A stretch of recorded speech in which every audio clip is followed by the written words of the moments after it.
রাশিয়ার সাথে জ্বালানি কেনার ইস্যুতে তলানিতে এসে ঠেকেছে ভারত যুক্তরাষ্ট্র সম্পর্ক। আন্তর্জাতিক প্রভাব আর আধিপত্য বিস্তারের বিশ্ব ভূরাজনীতিতে যুক্তরাষ্ট্রের ঘোষিত বাণিজ্য যুদ্ধে আগের থেকেই তিক্ত ছিল এই দুই দেশের অবস্থান। আগে রাশিয়ার কাছ থেকে জ্বালানি তেল কেনার কারণে ভারতের উপর 50% পর্যন্ত আমদানি শুল্ক আরোপ করেছিল যুক্তরাষ্ট্র। এবার সেই আমদানি শুল্কের পরিমাণ 500% পর্যন্ত বৃদ্ধির প্রস্তাব করেছে দেশটি। We get rich because of tariffs, by the way. I hope everyone understands that.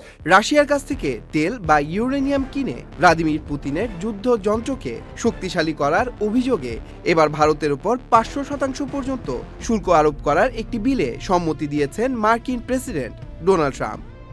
যেসব দেশ রাশিয়া থেকে তেল বা ইউরেনিয়াম কিনে বিলটি পাশ হলে যুক্তরাষ্ট্র সেসব দেশের উপর কঠোর অর্থনৈতিক ব্যবস্থা নিতে পারবে।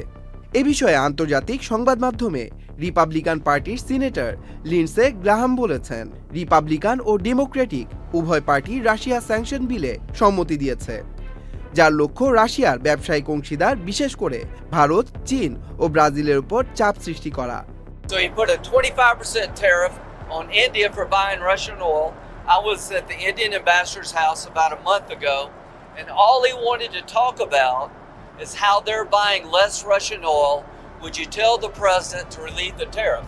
This stuff works. বিলটি তৈরি করেছেন রিপাবলিকান লিন্ডসে গ্রাহাম ও ডেমোক্রেট সিনেটর রিচার্ড ব্লুমেন্থেল। এই বিলটি রাশিয়ার তেল, গ্যাস, ইউরেনিয়াম ও অন্যান্য পণ্য কিনছে এমন দেশের উপর সর্বোচ্চ 500% পর্যন্ত শুল্ক আরোপে ট্রাম্প প্রশাসনকে ক্ষমতা দিয়েছে।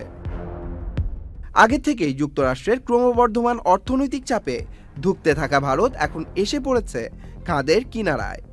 নতুন এই বিল পাশ হলে আকাশচুম্বী বোঝা নিয়ে ভারত এবং মোদী সরকার কোন পথে হাঁটবে তাই নিয়ে দুশ্চিন্তায় খোদ ভারতীয়রাই।